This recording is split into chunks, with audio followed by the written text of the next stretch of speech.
Have we been looking at the wrong calendar to see God's timeline? When we look at the Jewish calendar, do current events become more clear? Today I have Mark Bills joining me on the show to share some incredible information about how the Jewish calendar influences our economy and so much more. For access to today's entire show, become a subscriber at endtimes.com for only $7 a month. And also want to remind you of my new book, Look Up. It's available now, and just visit the link below to purchase it. I'm Jimmy Evans. Welcome to the Tipping Point Show. I'm Jimmy Evans, and I'm honored today to have joining me again on the show Mark Bills. He is the founder of El Shaddai Ministries in Washington State. He's a best-selling author of many books, including Blood Moons, which brought incredible revelation to the church about the world in the end times. He's also a well-known and popular commentator on the biblical feasts of the Lord. Mark always brings a fresh perspective on Bible prophecy in the end times, and today we're going to be talking about his book, God's Daytimer. And Mark, it's great to have you here. Oh, it's so great to be here. All the way from Washington State, that beautiful place up there. So it's good to have you here. Well, thank you, Jimmy. It's so great. Well, you've got so much incredible revelation. Now, I mentioned the book Blood Moons, and we're going to be talking about that some. But I remember that just shook the entire church world. I mean, when you read in Joel 2 about, the moon turning blood and, the sky growing dark and all that, the sun not giving its light, you brought new meaning to that because we didn't realize it was talking about lunar eclipses. So it was a phenomenal revelation. So we're going to talk about God's Daytimer. And let me just begin by asking the question, why is being on God's calendar so important? Well, I think one of the main reasons, if you're familiar with, everyone's familiar with 1 Chronicles 12:32, to be like the sons of Issachar who understood the times. Right. We need to understand the times. In Genesis 1:14, God said he created the sun and the moon, number one, for signs, not light, not heat. It was for signs. And then it says for seasons, days, and years. Well, here's the thing.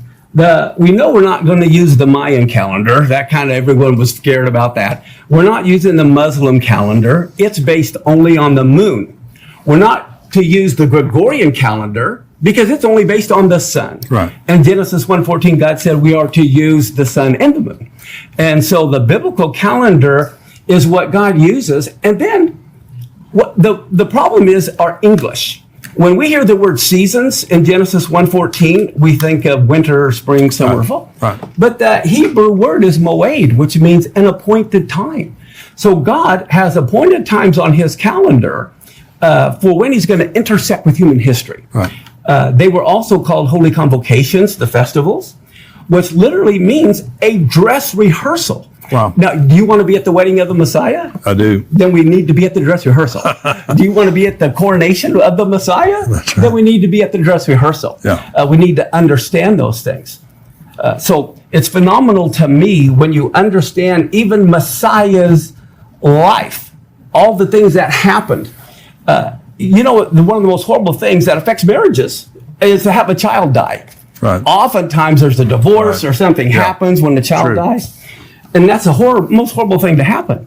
But you know what? God, the Father, said, look, I'm going to determine what day my son is going to die. I'm going to determine what time he's going to die. And I'm even going to determine what songs will be sung at his funeral. Wow. So he had King David write the funeral hymn 1,000 years before he even came.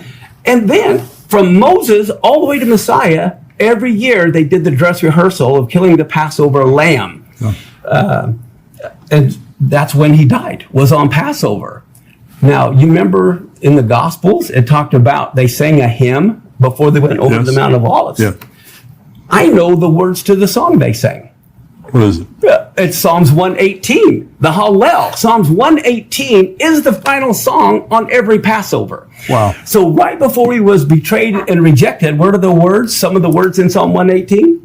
This is the stone the builders have rejected. It's going to become the headstone of the corner. Wow. And then the following morning, they sing Psalm 118 3 times on Passover. At 9 in the morning, the time of the morning sacrifice, at noon, and then at 3 in the afternoon. Wow. So what happens? At 9 in the morning, and Josephus says there were 1 million Jews that came during the time of the Messiah. Yeah. And so there's a 1 million-member choir all singing Psalm 118 at 9 in the morning. And what are the verses they're singing? Here Yeshua is being tied to the cross. Wow. He's being bound. At the very moment, the high priest is binding the Passover lamb to the horns of the altar. And then what are they singing? The last verses of Psalm 118 is, bind the sacrifice to the horns of the altar. So Yeshua is hearing all these people saying, bind the sacrifice at the very moment he's being bound, at the very moment the Passover lamb is being bound. And then at noon, think about this, that's when the lights go out. The sun turns to darkness. Right. And I can just see all the Jewish people, you know, a million of them, all of a sudden, well, they don't need their hymn book anyway. But here Messiah is now up on the cross. He's lifted up between heaven and earth. Well, they're singing Psalm 118. The right hand of the Lord is lifted up. The right hand of the Lord is exalted. And then at 3 in the afternoon, what happens? This is the very moment the last Passover lamb for the nation is slain. It's the very moment Yeshua is slain. And they're singing Psalm 118. This is the day the Lord has made. Wow. You know, and that's incredible. Well, yeah, what are the odds? But you're saying the calendar, God's calendar determines those things. Everything that happens that's significant happens on God's calendar. Just like and this was important to think about. Do you believe God's the same yesterday, today, and forever? Absolutely. If he fulfilled all the spring feasts to the day, to the hour, he died on Passover. He was buried on unleavened bread. He rose on the Jewish feast of first fruits. And then Shavuot, or Pentecost, most Christians don't even know the Jews have been keeping Pentecost for 1,500 years. Right. And what did Peter say? Well, these guys aren't drunk. It's 9 a.m. That's the time of the morning sacrifice. Yeah. So even it happened. Well, if God's the same yesterday, today, and forever, if he fulfilled the spring feast to the day, he'll fulfill the fall feast to the day. Right. And they have to happen in order. He can't rise from the dead until he died. Right. And he's not going to, you know. So the time that we're living in now, we have not seen any of the fall feasts fulfilled yet. They all are fulfilled a little bit partially. Right. What I mean by that is most Gentiles look at things linear. In the Jewish view, it's more like a slinky. You know, think of it as you repeat circular, but it's at another level. So you see it differently. Because I believe in one sense that Yeshua was literally born on the Feast of Tabernacles. He tabernacled among men. And I can prove that in the Bible. You know, and then of course in John 7, was at the Feast of Tabernacles, you know, when he spoke that thing. So there's multiple fulfillments. So we're about to see I don't know if it'll be the final fulfillment, you know, the end time fulfillment of trumpets. Yes. Of the Day of Atonement. Yes. And of Tabernacles. Exactly. That's why you hear trumpets all through the book of Revelation. Yeah, exactly. And there are 7 trumpets. Could each trumpet happen on a different year? Oh, wow. I mean, we have to look at things not just a one-time fulfillment, but every year it could be when one of the trumpets are blown. Wow. So let's talk about the Feast of Trumpets for just a minute. So you believe, I know that I've heard you say before, you believe that the fulfillment of that will be the rapture. I believe there will be multiple fulfillments because also at the very end the trumpet will be blown, and then at the end of the millennium the books are opened again. There's another resurrection of the dead. Right. But I believe that the Feast of Trumpets is when the resurrection of the dead will take place. So let's talk about you're talking about economic cycles that are tied to God's calendar. Definitely. And some people focus on the Shemitah year, but actually what's more important is the first year of the next Shemitah cycle. Right. And you look at all of the stock market crashes over the last 20, 30 years, they all begin at the end of the Shemitah and the beginning of the new cycle. Right. So this would be, now we're living in right now a Shemitah year. Is that correct? The Jubilee year. Jubilee year. Last year was the Shemitah year. And this is Jubilee year. This is the Jubilee year. And what do you think is significant about that? This is huge. When you look at gears, separate gears that are all moving, this last Rosh Hashanah, all the gears lined up. It was the first year of a new Shemitah cycle. Okay, and that is the Feast of Trumpets. Right. Well, then Yom Kippur is when you declare the year of Jubilee. And so Yom Kippur was fulfilled, with the year of Jubilee being proclaimed. Then Tabernacles, every 7 years, you read in Deuteronomy, I believe 29, is the Hakel. Now, the Hakel is when the king of Israel's responsibility was to gather all of his people together to hear the law being read. So here you have a new Shemitah cycle, trumpets being fulfilled in one sense, it's a new 7-year cycle. Right.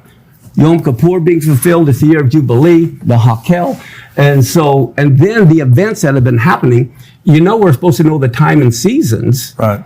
Well, the big earthquake that happened in Turkey, that just happened on what is known as the 15th day of Shavuot. And that's huge because that's the year of the trees.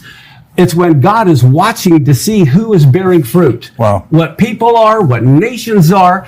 And it was on that day in Turkey, which is the center of Africa and Asia and Europe, where all the tectonic plates are. Here we have this major earthquake, 7.8. And in research, I found out there was another major earthquake of 7.8 the same year World War I started. Wow. So I believe this is also a war cycle because the 67-year war happened the first year of a Shemitah. The 73 Yom Kippur War happened the first year of a Shemitah. Wow. You've got the Gaza War, the first Intifada, the quartet began. I mean, it's a war cycle. It's an economic cycle. And there's earthquakes that are tied to all of that as well. One of the things that it really fascinates me is these things don't happen by chance. Exactly. And you're saying Exactly. when you go to God's daytimer, God declares the end from the beginning. Oh, you got it. Yeah. Yeah, that is the key. He declares, we don't have time to really show it on this show, but I can show you in Genesis 1:1, the first word declares everything that happened from the beginning in Hebrew. The very first word of Genesis 1:1 tells you all about the Messiah going to die. Wow. Yeah, it tells you everything about it. And I can even show you the timing of the first and second coming of Messiah in Genesis 1:1 in Hebrew. Good grief. Yeah, it's all there. It is all there, especially in the first word. So where do you believe that we are right now on God's calendar? Because this being a Jubilee year, it's a huge deal. Yes. Well, there won't be another one for 50 years.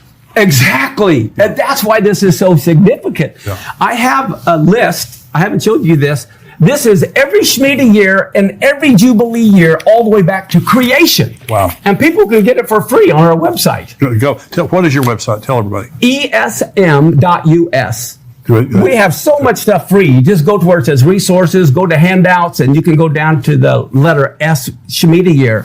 But for example, here we are right now in 20, every square is 7-year cycle. Right.